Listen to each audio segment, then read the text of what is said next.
Tutor, your first IT job. Build your IT career, 9 months internship program.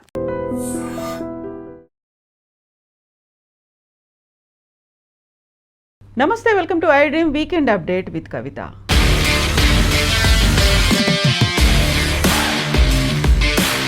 Bharat Pakistan మధ్య యుద్ధం ఆపకపోతే 250% టారిఫ్ను పెంచుతాను అని బెదిరించానని చెప్పినటువంటి డొనాల్డ్ ట్రంప్ ఇమ్మీడియట్గా ట్రేడ్ డీల్ కనుక కుదిరితే భారతదేశంలో ఇప్పుడున్నటువంటి టారిఫ్ 50% నుంచి 15% తగ్గిస్తానని చెప్పడంతో పాటుగా H1B వీసాలకి సంబంధించి రోజుకొక రకమైనటువంటి మాట స్టేట్మెంట్ ఎందుకని ట్రంప్ ఇస్తున్నారు. యాక్చువల్గా ఈ స్టాండర్డ్స్ని లేకపోతే స్టేట్మెంట్స్ని ఎలా చూడొచ్చు? మనతో పాటుగా ఉన్నారు ఎడ్యుకేషనలిస్ట్ ప్రొఫెసర్ డాక్టర్ రవీందర్ రేనా గారు. హలో అండి, నమస్తే. నమస్తే అండి. సో మనం ట్రంప్ గురించి ఎన్ని మాట్లాడుకున్నప్పటికీ ఎవ్రీ వీక్ సరికొత్త అప్డేట్ అనేది ట్రంప్ దగ్గర నుంచి కనిపిస్తూ ఉంటుంది. అందులోనూ పర్టికులర్గా భారతదేశానికి భారతీయులకి సంబంధించి ఎందుకని ఇలా విచిత్రమైనటువంటి స్టేట్మెంట్లు కోట్స్ ఉంటున్నాయి? చూడండి కవిత గారు, ట్రంప్ రెండోసారి పరిపాలనకు వచ్చినప్పటి నుండి గత దాదాపు 10 months దగ్గరికి వస్తుంది. 10 months నుండి ఆయన మాట్లాడే విధానంలో ఫస్ట్ టర్మ్ ఆయన ప్రెసిడెంట్గా ఉన్నప్పుడు, ఇప్పుడు సెకండ్ టర్మ్ ప్రెసిడెంట్గా ఉన్నప్పుడు చాలా చేంజెస్ కనిపిస్తూ ఉన్నాయి మనకి.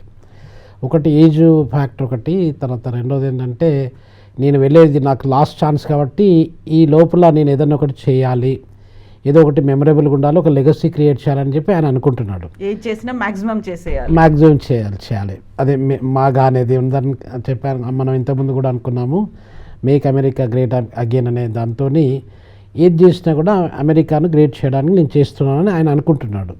ఇప్పుడు గురువింద గింజకు మనకు ఎరుపు ఉంటుంది, నలుపు కూడా ఉంటుందండి. 2 రకాలు ఉంటాయి. ఎరుపు చూసే వాళ్ళకి ఎరుపు ఒకటే కనిపిస్తుంది, నలుపు కనిపించదు. అంటే పాజిటివ్ సైడ్స్ ఉంటాయి, నెగిటివ్ సైడ్స్ ఉంటాయి. ప్రతి ఒక్క యాక్షన్కు there is always a immediate reaction.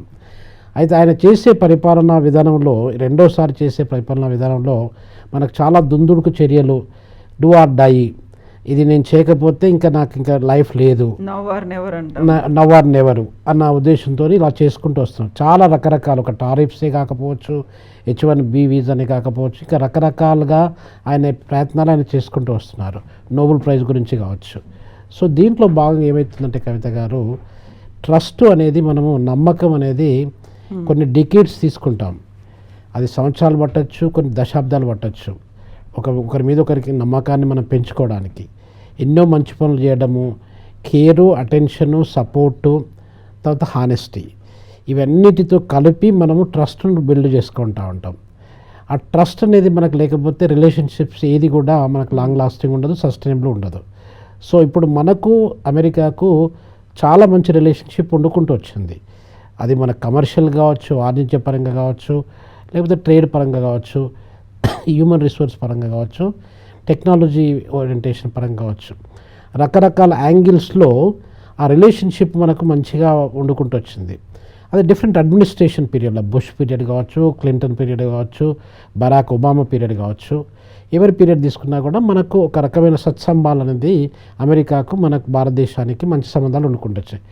ఇతని కాలంలో, ఇప్పుడు ఈ మధ్య కాలంలో ఈ 10 months నుండి జరిగేది ఏంటంటే కవిత గారు, ముఖ్యంగా ఆయన కొన్ని విషయాల్ని మనం ఒక్కొక్క విషయాన్ని తీసుకొని దగ్గరలో పరిశీలన చేద్దాము. ఒకటి ఏంటంటే టారిఫ్స్. ఇప్పుడు మీరు ఒక క్వశ్చన్ అడిగారు, దానిలో ఏంటంటే పాకిస్తాన్కి భారతదేశానికి యుద్ధ వాతావరణము వచ్చింది, యుద్ధం జరిగింది నాట్ లాంగ్ టైమ్ ఎగో. ఇప్పుడు మనకు April 22 రోజు మనకు పహల్గామ్ ఇన్సిడెంట్, ఆ 26 మన టూరిస్టులను పాకిస్తాన్ టెర్రరిస్టులు చంపేసిన తర్వాత గవర్నమెంట్ ఆఫ్ ఇండియా యుద్ధం ప్రకటించింది, యుద్ధం చేసింది. దాదాపు 7th May నుండి 10th May మధ్యలో ఒక 4-5 days పాటుగా మనకు పాకిస్తాన్కి హోరావరి యుద్ధం జరిగింది. ఆ యుద్ధం జరిగినప్పుడు 2 దేశాలకు నష్టాలు జరిగినాయి. ఒక దేశంకు నష్టం జరిగింది, ఒక దేశానికి నష్టం జరగలేదని చెప్పడానికి లేదు. 2 దేశాలకు నష్టం జరిగింది. ఇప్పుడు ట్రంప్ మాటల్లో చెప్పాలంటే 7 కొత్త యుద్ధ విమానాలు అది కుప్పకూలిపోయినాయి. అది వాళ్ళవి కూలిపోయినాయా, మనవి కూలిపోయినాయా అనేది ఇంకా ఎవరు చెప్పలేనటువంటిది అనమాట. మనవి కూడా కొన్ని కూలిపోయినాయి. సో ఆయన చెప్పేది ఏంటంటే, నేను చెప్పడం వల్ల, నేను మీకు ఇన్స్ట్రక్షన్స్ ఇచ్చి యుద్ధం ఆపేయండి అని చెప్పడం వల్ల మీరు యుద్ధం ఆపేశారు. అంతవరకు బాగానే ఉంది, అంతవరకు ఓకే. కాకపోతే ఆ యుద్ధం అలానే కంటిన్యూ అయితే ఎలా ఉంటుండేది రిపర్కషన్స్ ఈ రెండు దేశాలనే కాకుండా పాకిస్తాను భారతదేశానికి కాకుండా ప్రపంచంలో ఉన్న దేశాల మీద దాని ఇంపాక్ట్ ఎలా ఉంటుంది. ప్రతి ఒక్కరు ఇప్పుడు కొన్ని దేశాలు పాకిస్తాన్కి సపోర్ట్ చేస్తుండొచ్చు, కొన్ని దేశాలు మనకు సపోర్ట్ చేస్తుండొచ్చు. ఇలా రెండు ప్రపంచ దేశాలు అన్నీ రెండుగా డివైడ్ అయిపోయి వాటిలో అంటే ఆ దేశాలు కూడా అగ్నికి ఆజ్యం అయితే పోసినట్టుగా వాళ్ళు కూడా యుద్ధాన్ని దానికి ఏమంటారు స్టిమ్యులేట్ చేయడానికి ఆస్కారం ఉంటుంది. సో ఇది మొత్తం గ్లోబల్ ఎకనామిక్ సిస్టంలో, గ్లోబల్ పాలిటిక్స్లో, జియో పాలిటిక్స్లో కూడా చేంజెస్ రావడానికి ఆస్కారం ఉంది. అలాంటి చేంజెస్ నెగటివ్గా జరగకుండా నేను యుద్ధాన్ని మీకు ఆపేశాను అనేది ట్రంప్ యొక్క ముచ్చట. ఆ ట్రంప్ ముచ్చట్ని మనం భారతదేశం ఎప్పుడు కూడా ఒప్పుకోలేదు. అది కూడా ఒక కారణం అనమాట. ఇప్పుడు భారతదేశానికి పాకిస్తాన్కి లాంగ్ టర్మ్ యుద్ధాన్ని కూడా నేను ఆపేశాను, నాకు నోబెల్ ప్రైజ్ ఇవ్వాలనే ఉద్దేశం కూడా దానిలో ఒక పాయింట్ తీసుకొచ్చారు. ఇప్పుడు పాకిస్తాన్ వాళ్ళు ఏం చెప్పినా కూడా భారతదేశం మాత్రం ఎప్పుడు ససేమిరా ఒప్పుకోలేదన్నమాట. మీరు చెప్పడం వల్ల మేము యుద్ధం ఆపేయడం ఏంటి, మేము largest democratic country in the world, largest population country in the world, sovereign nation in the world, we are the 4th largest economy in the world, మీరు చెప్పినట్టుగా వినాల్సిన అవసరం మాకేముంటుంది అనేది భారతదేశం యొక్క వాదన అనమాట. ఏదేమైనప్పటికీ ఇప్పుడు ట్రంప్ యొక్క మాటలు డబుల్ స్టాండర్డ్స్, ఒకటే మాట ఈరోజు ఒక మాట మాట్లాడము, రేపు ఒక మాట మాట్లాడడం, ఆ మాటల్లో ఇప్పుడు మాట్లాడిన మాట తర్వాత సాయంత్రానికి మధ్యాహ్నానికి కూడా తేడా లేకుండా ఉండడం, ఇది కొంచెం జరుపుకుంటూ వస్తుంది. అది ఎంతకుముందు మనం అనుకున్నట్టుగా అది మతిమరిపి కావచ్చు, లేకపోతే అల్జైమర్స్ అనేది దాదాపు 65-70 ఇయర్స్ తర్వాత చాలామంది ఓల్డ్ ఏజ్ పీపుల్కి రావడానికి ఆస్కారం ఉంటుంది. సో ట్రంప్ గారు ఇప్పుడు దాదాపు 80 ఇయర్స్ ఏజ్లో ఉన్నారనమాట. అది కూడా దాని ఇంపాక్ట్ కూడా ఉండొచ్చు, హెల్త్ ఇంపాక్ట్ కూడా ఉండొచ్చు, మెమరీ మీద కూడా దాని ఇంపాక్ట్ ఉండడానికి ఆస్కారం ఉంటుంది. సో మొన్న ఇప్పుడు జస్ట్ ఒక 4 days back, last week Wednesday రోజు మనకు ఇక్కడ సౌత్ కొరియాలో ఒక మీటింగ్ జరిగిందండి. సౌత్ కొరియాలో మీటింగ్ జరిగినప్పుడు ఏం జరిగింది అని అంటే అపెక్ మీటింగ్ అని అంటారు దాన్ని, Asia Pacific economic cooperation committee meeting or summit అని చెప్పి అంటారు అనమాట. ఆ సమ్మిట్లో ట్రంప్ గారు వెళ్ళారు అక్కడికి. ఆ ట్రంప్ గారు వెళ్ళినప్పుడు సందర్భంలో ఆయన మీడియాతో మాట్లాడుతూ ఒక సందర్భంలో చెప్పారనమాట, Modi is a good man, is a nicest man, nicest human being, is a good human being. అది చెప్పుకుంటూ but is a killer man అంటే ఇక్కడ ఏమవుతుంది, ఒక వ్యక్తిని నువ్వు మంచి వ్యక్తి అని చెప్పుకుంటూ but is also dangerous man, is a killer man అని చెప్పారంటే దీనికి పొంతన ఉండట్లేదు. నైస్ అని చెప్పినప్పుడు నైస్ అని చెప్పు, చెడు అని చెప్పినప్పుడు చెడు అని చెప్పు, కానీ రెండుని కలిపి చెప్పడం అంటే అది కొంచెం కంట్రవర్సీ కిందకి వచ్చేస్తుంది. దాంట్లో మనకు ఆ హానెస్టీ, ఆ ట్రస్ట్ అనేది లేకుండా అయిపోతుంది అనమాట. ఇప్పుడు ఒకరి వ్యక్తిని మనం మంచి అని చెప్పినప్పుడు మంచి అనేది మనకు ఇద్దరికి ఆ పాజిటివ్ వైబ్స్ అనేది మన ఇద్దరికి వస్తాయన్నమాట. ఆ రిలేషన్షిప్ కూడా మనకు అలా డెవలప్ అయిపోతుంది. ఇప్పుడు మనకు ఈ మధ్య కాలంలో జస్ట్ ఒక few days back Trump Modi గారికి కాల్ చేసి ఫోన్లో మాట్లాడాడు, మీరు చాలా మంచి వాళ్ళు, మీరు గొప్పవాళ్ళు, మీరు మంచి నాయకులు, ఇవన్నీ మాట్లాడారని చెప్పారు. అంటే మనకున్నటువంటి 2 విషయాలు మనం మాట్లాడుకుంటున్నాం ఇప్పుడు. ఒకటి ఏంటంటే టారిఫ్స్ మనము 25%, 50%, 50%, 100% అని చెప్పి అనుకుంటూ వచ్చారు. 27th ఆగస్టుకి అది 50% చేసి ఇంప్లిమెంట్ అయిపోయింది. ఇప్పుడు దాన్ని మీరు అడిగిన ప్రశ్నలో 15-16% తగ్గించడానికి ప్రయత్నం చేస్తున్నారు. ఎందుకు చేస్తున్నారంటే వాళ్ళందరూ కూడా మనకు ఎకనామిక్ అడ్వైజర్స్ అమెరికా నుండి కానివ్వండి, ప్రపంచంలో OECD ఎకనామిస్టులు కానివ్వండి, వరల్డ్ బ్యాంకు, IMF వీళ్ళందరూ కూడా అడ్వైజ్ చేసేది అదే అనమాట. మీరు ఇలాంటి చర్య తీసుకున్నట్టయితే దాని యొక్క రిపర్కషన్స్, దాని యొక్క ఇంపాక్ట్ అనేది చాలా దారుణంగా ఉండడానికి మనకు మంచి కంటే చెడు ఎక్కువ జరుగుతుంది. మీకు 75% చెడు జరిగి 25% మంచి జరిగినట్టయితే మంచి కాదు కదా. సో దానిలో భాగంగా ఆయన రీథింకింగ్ స్ట్రాటజీస్ అనమాట. రీథింకింగ్ స్ట్రాటజీస్లో భాగంగా అతను మళ్ళీ మన దగ్గరికి వచ్చి మోడీతోని ఫోన్లో మాట్లాడడము. అయితే మన New Delhi government of India New Delhi ఏం చెప్పిందంటే లేదు అని చెప్పి ఖండించింది. ఫోన్ కాల్ మాకు రాలేదు, మేము మాట్లాడలేదు, అట్లాంటి సంభాషణ జరగలేదు. ఆ సంభాషణలో ఆ కాంటెక్స్ట్లో ఆయన ఏం చెప్తున్నారంటే రష్యా నుండి మీరు ఆయిల్ కొనడం మానేయండి, అది మానేయడం వల్లనే మనకు మంచి సత్సంబాలు ఉంటాయి, నేను మీకు పెంచిన టారిఫ్ని తగ్గిస్తాను, మనము ఎలా రిలేషన్షిప్ మెయింటైన్ చేసుకున్నామో అదే రిలేషన్షిప్ని ఇంకా మంచిగా స్ట్రెంథన్ చేసుకొని మనం కాపాడుకుంటూ దాన్ని ప్రమోట్ చేసుకుంటూ వెళ్దామని చెప్పి ఆయన వర్షన్ అండి. ఇప్పుడు మన భారతదేశం యొక్క స్టాండర్డ్ని చూసుకున్నట్టయితే మనం almost 1.8 million barrels of petrol crude oil Russia నుండి పర్చేజ్ చేస్తున్నాం. వాళ్ళ ట్రంప్ చెప్పిన లాస్ట్ మంత్ అక్టోబర్లో ఇది మానేయండి, మీరు మానేసి ఇమ్మీడియట్గా నేను చెప్పిన మాట వినండి, విన్నట్టయితే నేను మీకు ఇవన్నీ తగ్గిస్తాను, మీరు ఎక్కడెక్కడో మార్కెట్లు ఇప్పుడు మనం 44 కంట్రీస్ను మనం ఎక్స్ప్లోర్ చేసుకున్నాము. అంటే అమెరికాకు ఎక్స్పోర్ట్ చేయకపోతే ఆ కమోడిటీస్ని వేరే దేశాలకు ఆల్టర్నేటివ్ ఆప్షన్స్ మనకి ఏమున్నాయి అని చూసుకున్నట్టయితే మనము దాదాపు 44 కంట్రీస్ని ఒక 20,000 crores వాటి మీద ఖర్చు పెట్టుకొని మనం ఆ గ్యాప్ను మనం ఫుల్ఫిల్ చేయడానికి ప్రయత్నం చేసుకుంటూ వస్తున్నాం. ఇవన్నీ ఎక్సర్సైజ్ భారతదేశం చేసుకుంటూ వస్తుంది. ఇవన్నీ నువ్వు ఎందుకు చేస్తావు? అలానే నీ ట్రేడ్ని అలానే కంటిన్యూ చేయి, ఇబ్బంది లేకుండా చూద్దాము. ఇంకా కావాలంటే నీకు ఇప్పుడు $87 బిలియన్ ట్రేడు మనకు అమెరికాతోని భారతదేశానికి ట్రేడ్ ఉందండి. $41 బిలియన్ మనము తీసేసుకుంటే అంటే $41 బిలియన్ వర్త్ ఆఫ్ గూడ్స్ మనము అమెరికా నుండి ఇంపోర్ట్ చేసుకుంటున్నాం. మిగతా $46 బిలియన్ ట్రేడ్ సర్ప్లస్ మనకు ఉంది. ఆ 46 బిలియన్లు కాదు కదా, మీరు 50 బిలియన్లు 60 బిలియన్ కూడా చేసుకోండి. దాన్ని మేము మీకు గేట్స్ ఓపెన్ చేస్తున్నాము, మీకు మీ యొక్క ట్రేడ్ను ప్రమోట్ చేయడానికి మేము ప్రయత్నం చేస్తాం. కాకపోతే కండిషన్ ఏంటంటే మీరు మా మాట వినండి. 2 విషయాలు. ఒకటి, మీరు పాకిస్తాన్తో యుద్ధము చేయకండి, యుద్ధ వాతావరణాన్ని కూడా క్రియేట్ చేయకండి అని చెప్పి వాళ్ళ పాకిస్తాన్ ప్రైమ్ మినిస్టర్ కూడా చాలా పొగిడాడు అతను. ఆయన మొన్ననే మన కొరియాలో పొగిడాడు అన్నమాట. Pakistan prime minister is a great man, is a good human being, ఆ ఫీల్డ్ మార్షల్ అక్కడ ఉన్నటువంటి మిలిటరీ జనరల్ కూడా గుడ్ హ్యూమన్ బీయింగ్ అని పొగుడుకుంటూ వచ్చాడు. వాళ్ళతో యుద్ధంను మీరు చేయకండి, ఎందుకంటే మళ్ళీ ఈ మధ్య కాలంలో కూడా మళ్ళీ యుద్ధ వాతావరణం అనేది కొంచెం అది మారుకుంటూ వస్తుంది అనమాట. అది చేయకండి. రెండోది ఏంటంటే మీరు రష్యా నుండి ఆయిల్ కొనకండి, కనీసం తగ్గించండి. ఎంతైతే కొంటున్నారో అది దానిలో చాలా సబ్స్టాన్షియల్గా తగ్గించండి అనేది ఆయన యొక్క వర్షం. ఈ 2 చెయ్యి, నేను నీకు ఏదంటే అది నేను చేస్తాను అని చెప్పి మనకు మళ్ళీ ఫ్రెండ్షిప్ బేరానికి వచ్చాడు. ట్రేడ్ డీల్ అనేది కుదుర్చుకోవాలని చూస్తున్నారు. పక్కనేమో 250% టారిఫ్ అని చెప్తూనే మరి ఇంకోసారి 50 ఉంది, దాన్ని 15 మాత్రమే చేస్తాను అంటే ఎందుకని భారతదేశాన్ని వదులుకోదలుచుకోవట్లేదు? భారతదేశం లాంటి ఒక దేశం దూరం అయితే వచ్చేటువంటి నష్టాలు ఏంటి అనేది ఐడెంటిఫై చేసుకున్నారా? తప్పకుండా అండి. అమెరికన్స్కు వాళ్ళకి తెలియదని కాదు, ఇవన్నీ కూడా తెలుసు. కాకపోతే ఏంటంటే ఒక బెదిరింపు అన్నమాట. ఇప్పుడు కుక్కను ఒక్కొక్కసారి కుక్క బెదిరింపి చెప్పెత్తుకోబోతుంది అని చెప్పి మన తెలుగులో ఒక సామెత ఉంటుంది. అక్కడ చెప్పు కనిపిస్తే మనం ఏదో రకంగా అరవడము, బార్క్ చేయడము, చెప్పు తీసుకుపోవడానికి ప్రయత్నం చేస్తాయి. ఇప్పుడు ఆయన చేసే ప్రయత్నం ఏంటంటే కుక్క బెదిరించి చెప్పు ఎత్తుకపోయినట్టుగానే ట్రంప్ గారు ఇది చెయ్యి, ఇది చేయకపోతే నేను టారిఫ్ పెంచుతాను 250, మనం 50% టారిఫ్ చూసుకున్నట్టయితేనే అది చాలా గ్రేట్ ఇంపాక్ట్ పడుతుంది, గ్రేట్ బర్డెన్ పడుతుంది. ఆల్మోస్ట్ 2% ఆఫ్ ద జీడిపి దెబ్బతినిపోతుందండి. అటువంటిది మనకు ఇప్పుడు మనము 250% టారిఫ్స్ని ఇంపోజ్ చేసినది ఇంపాసిబుల్ అనమాట. మనం ఏం చేయలేము, అది అసాధ్యమైనటువంటి విషయము.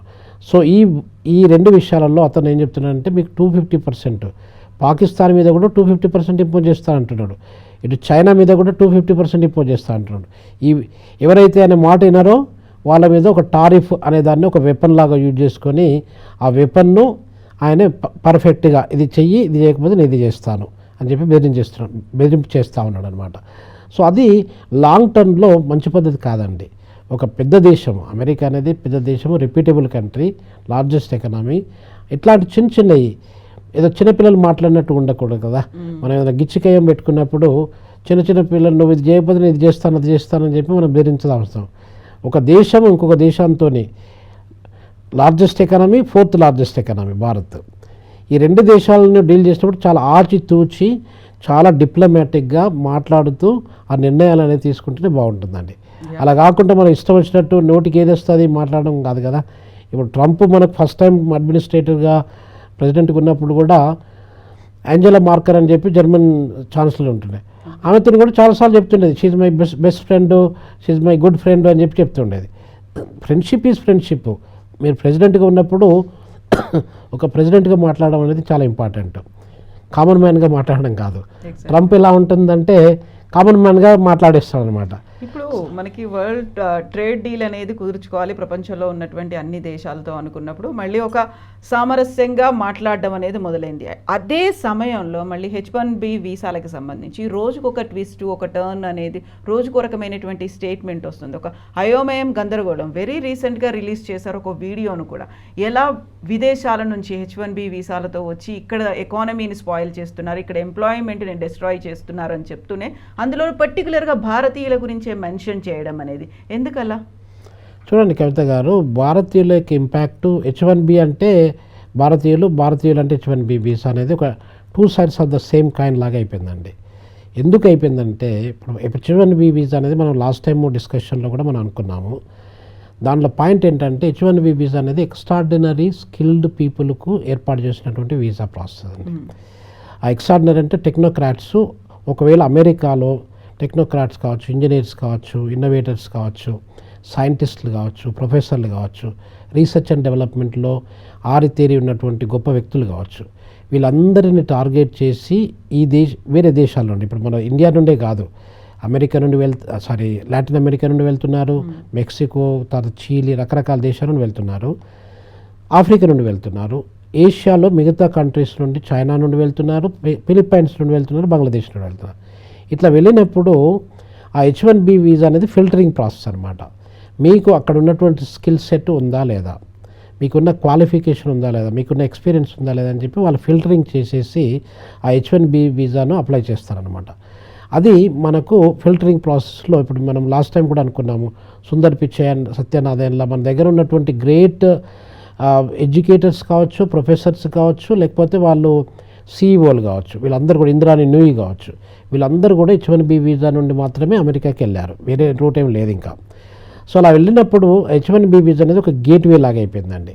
ఆ గేట్వేను ఇప్పుడు ఇలా అయినప్పుడు ఏం జరుగుతుంది, అక్కడ భారతదేశం నుండి వచ్చే వాళ్ళు మొత్తం H1B వీసా వాళ్ళతో కంపేర్ చేసుకున్నట్టయితే అన్ని కాంటినెంట్ల నుండి వచ్చిన వాళ్ళు, అన్ని దేశాల నుండి వచ్చిన వాళ్ళు, భారతదేశం నుండి వచ్చిన వాళ్ళు, వీటిని కంపేర్ చేసినట్టయితే 87% H1B వీసా హోల్డర్ మన వాళ్ళండి.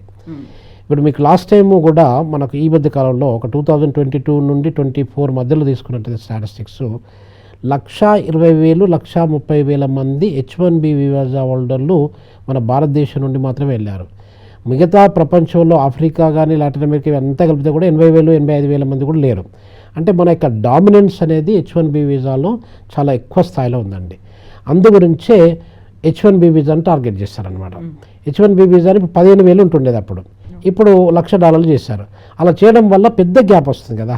$1,00,000 పెట్టినప్పుడు ఇప్పుడు మనం అనుకున్నాము ఏంటంటే గూగుల్ లాంటి కంపెనీ కానీ, అమెజాన్ లాంటి కంపెనీ కానీ వేలాది మంది, అంటే ఒక అమెజాన్లోనే దాదాపు 10,500 మంది H1B వీసా హోల్డర్స్ ఉన్నారు. గూగుల్ తర్వాత మైక్రోసాఫ్ట్లో కూడా 5,500 నుండి 6,000 మంది ఉన్నారు. అంటే ఇట్లా ప్రతి ఇయర్కు మీకు అది రిక్వైర్మెంట్ అనేది చేంజ్ అవ్వకుంటూ వస్తుంది. అలా చేంజ్ అవ్వకుంటూ వచ్చినప్పుడు కవిత గారు H1B వీసా అనేది ఒక టార్గెట్. అలా చేయడం వల్ల ఏమవుతుంది, అమెరికాకి ఏమవుతుంది, ట్రంప్ గారికి ఏమవుతుంది, ఇప్పుడు ఈ టెక్నోక్రాట్స్ ఎవరైతే ఉన్నారో వాళ్ళను వేరే దేశాల నుంచి తీసుకురాకు. ఇప్పుడు మన దగ్గర IITలు, IIMలు, ఇండియన్ ఇన్స్టిట్యూట్ ఆఫ్ సైన్స్ ఇక్కడ చదువుకున్నటువంటి వ్యక్తులు చాలామంది H1B వీసా మీద వెళ్ళారండి. వాళ్ళని అక్కడ తీసుకురాకు నువ్వు. ఇక్కడ మన దగ్గర మన దేశస్తులు, అమెరికన్ దేశస్తులు ఎవరైతే అమెరికన్ యూనివర్సిటీలో చదువుకున్నారో ఆ పొజిషన్స్ని వాళ్ళతో ఫిల్అప్ చేయి. అప్పుడు నువ్వు ఫీజు కట్టనక్కడ ఉండదు, వాళ్ళకి ఇట్లాంటి రెస్ట్రిక్షన్స్, బర్డెన్స్ ఏమీ అవసరం ఉండదు. సో కాబట్టి వాళ్ళకి ఎంప్లాయ్మెంట్ ఇచ్చినట్టయితే మన ఎకానమీ సస్టైనబుల్గా ఉంటుంది, లోకల్ ఎంప్లాయ్మెంట్ జనరేషన్ కూడా చాలా ఆస్కారం ఉంటుందనే ఉద్దేశంతో ఇవన్నీ చేసుకుంటూ వస్తున్నారు. దాంతో నేను టార్గెట్ కూడా అరౌండ్ $200 బిలియన్ ఇన్కమ్ జనరేట్ చేయడానికి ప్లాన్ చేశానండి. H1B వీసా ఫీజు హైక్ చేయడం వల్ల ఇప్పుడు దాని ఇంపాక్ట్ ఎలా ఉంటుందంటే కవిత గారు, పెద్ద పెద్ద కంపెనీలు, యాపిల్ కంపెనీ కావచ్చు, ఎలాంటి కంపెనీ కావచ్చు, $1,00,000 వాళ్ళు పే చేసినప్పుడు $1,00,000 అనేది మొత్తం ఒక ఇయర్ మీద పే చేసేటువంటి శాలరీ అండి. ఒక్క ఎంప్లాయీకి ఒక టాప్ లెవెల్ ఎగ్జిక్యూటివ్ ఉన్నట్టయితే ఆ ఎగ్జిక్యూటివ్కు $1,00,000. మన భారతదేశం నుండి పోయిన వాళ్ళు చాలామంది 50,000 నుండి 60,000 మధ్యన డాలర్లు మాత్రమే పర్ ఇయర్ సంపాదిస్తారు. అంటే $5,000 పర్ మంత్ సంపాదిస్తారు. అటువంటిది మీరు $1,00,000 ఫీజు అంటే అది టూ మచ్ అండి. 15,000 నుండి 20,000 చేయి, 20,000 కాకపోతే 25,000 చేయి, కానీ ఒకేసారి $1,00,000 అంటే దాదాపు ఎన్ని రెట్లు పెంచుతున్నారు, మీకు 6-7 times మీరు ఎక్కువ పెంచుతున్నారు. దట్ ఈస్ నాట్ యాక్సెప్టబుల్ అండి. సో ఇప్పుడు ఉన్నటువంటి ఈ కండిషన్లో రోజుకో స్టేట్మెంట్ వస్తుంది, రోజు అది వెళ్తామా లేదా అనేటువంటి కండిషన్, H1B వీసాకి సంబంధించి వస్తుందా రావట్లేదా ఇవన్నీ చూసుకున్న తర్వాత ఒక డైలమా అనేది ఉంది. కాబట్టి సో ట్రేడ్ డీల్స్ కావచ్చు, ఫ్రెండ్షిప్ కావచ్చు, బయలాటరల్ రిలేషన్స్ కావచ్చు, ఎట్లా ఉంటాయి in the near future? Or do we need to wait, ఈయన రెజ్యూమ్ అయిపోయేంత వరకు, ఆ టెన్యూర్ అయిపోయేంత వరకు వెయిట్ చేయాలంటారా? చూడండి, ఇప్పుడు ఇప్పుడు ఆయనకు ఇంకొక 3 years 2 months అట్లా ఉందండి టర్మ్. ఈ టైం లోపల ట్రంప్ గారు ఉన్నటువంటి టైం లోపల అన్సర్టనిటీ ఆల్రెడీ క్రియేట్ అయిపోయింది. ఈ అన్సర్టనిటీ అనేది ఇలా కంటిన్యూ అయిపోతుంది. సో కాబట్టి మనం ఏది చేసినా కూడా ఆచితూచి వెయిట్ చేస్తూ మన నిర్ణయాలను కానీ మన స్ట్రాటజీస్ని కానీ తీసుకుంటేనే బాగుంటుంది. లేకపోతే ఈ ఎప్పుడు ఏం జరుగుతుందో తెలియదు. ఈరోజు ఆయన ఒక మాట చెప్తున్నారు, రేపు ఆ మాటను అదే మాటను మార్చేస్తున్నారు. ఆయన మాటల్లోనే కన్సిస్టెన్సీ లేదు, ఆయన నిర్ణయాలలో కూడా కన్సిస్టెన్సీ లేదు, ఆయన ప్రెసిడెన్షియల్ ఎగ్జిక్యూటివ్ ఆర్డర్స్లో కూడా కన్సిస్టెన్సీ లేదు. సో ఈ కన్సిస్టెన్సీ లేనప్పుడు అన్సర్టనిటీ ఎక్కువ క్రియేట్ అయిపోతుంది. అన్సర్టనిటీలో మనము ఏదైనా కంపెనీలో ఇన్వెస్ట్ చేయాలన్నా, లేకపోతే ఎవరన్నా ఉద్యోగం కొరకు ప్లాన్ చేసుకోవాలన్నా కూడా చాలా ఒక రకమైన అన్సర్టనిటీతోని చేయలేరు అన్నమాట. కన్ఫ్యూజన్లో వాళ్ళు ఏం చేయలేరండి. సో కాబట్టి we have to wait and see. అది మళ్ళీ ట్రంప్ ఒక గట్టి నిర్ణయం తీసుకుంటాను, ఇది తప్ప నేను ఇంకోటి ఏం చేయను, నేను మళ్ళీ దాన్ని మార్చను అని మనకు ఒక గ్యారంటీ ఇచ్చి ఒక కాన్ఫిడెన్స్ క్రియేట్ చేస్తే తప్ప, కన్సిస్టెన్సీని కనుక మెయింటైన్ చేస్తే అంతే. ఆ కన్సిస్టెన్సీ చాలా ఇంపార్టెంట్ అండి. బిజినెస్లో కావచ్చు, పర్సనల్ రిలేషన్షిప్ కావచ్చు, వైఫ్ అండ్ హస్బెండ్ రిలేషన్ కావచ్చు, అది స్టూడెంట్ టీచర్ రిలేషన్షిప్ కాదు. కన్సిస్టెన్సీ అనేది, హానెస్టీ అనేది, ఆ కేర్ అనేది, అటెన్షన్ అనేది, it makes lot of difference అండి. అది లేనప్పుడు ఏమవుతుంది, ఇప్పుడున్న ఈ గ్యాడ్జెట్ కాలంలో ఒకరి మీద ఒకరికి ట్రస్ట్ లేకుండా అయిపోతుంది. ఒకరి మీద ఒకరి ప్రేమ కానీ, ఒకరి మీద ఒకరి అటెన్షన్ కానీ, కేర్ కానీ లేకుండా అయిపోతుంది. ఈ 2 దేశాల మధ్య ఉన్న రిలేషన్స్ కూడా అదే అండి. మన కేర్, అటెన్షను, సపోర్టు మనకు అవసరం ఉన్నప్పుడు. ఇది ఇప్పుడు సపోజ్ రష్యాకు మనకు మంచి రిలేషన్ ఉందండి. రష్యా రిలేషన్ మనకు దాదాపు 70 సంవత్సరాల నుండి ఇప్పటి వరకు కూడా ఈ రష్యాకు ఇండియాకు ఉన్న రిలేషన్షిప్ను బ్రేక్ చేయాలని చెప్పి అమెరికా శత విధాలుగా ప్రయత్నాలు చేసుకుంటూ వస్తుంది. దాంట్లో భాగంగానే ఇప్పుడు ఆయిల్ మీరు అక్కడ నుండి కొనొద్దు అనేది ఒక రిస్ట్రిక్షను. దాంట్లో ఇప్పుడు మనకు ఇంకొక పని ఏం చేశారు, మొన్న యుక్రెయిన్కు మనము ఆయిల్ను మనం వాళ్ళ దగ్గర నుండి ఇంపోర్ట్ చేసుకుని యుక్రెయిన్కి అమ్మేస్తున్నామండి. So we are making double benefit అనమాట. వాళ్ళ దగ్గర తక్కువ మొత్తంలో ఆయిల్ కొంటున్నాము, వాళ్ళకు మనము యుక్రెయిన్ వాళ్ళకు మనం అమ్ముతున్నాము. ఈ రకంగా 2 రకాలుగా భారతదేశం బెనిఫిట్ పొందుతుంది. ఈ బెనిఫిట్స్ కాకుండా రష్యాతోనే ఐసోలేట్ చేయాలి.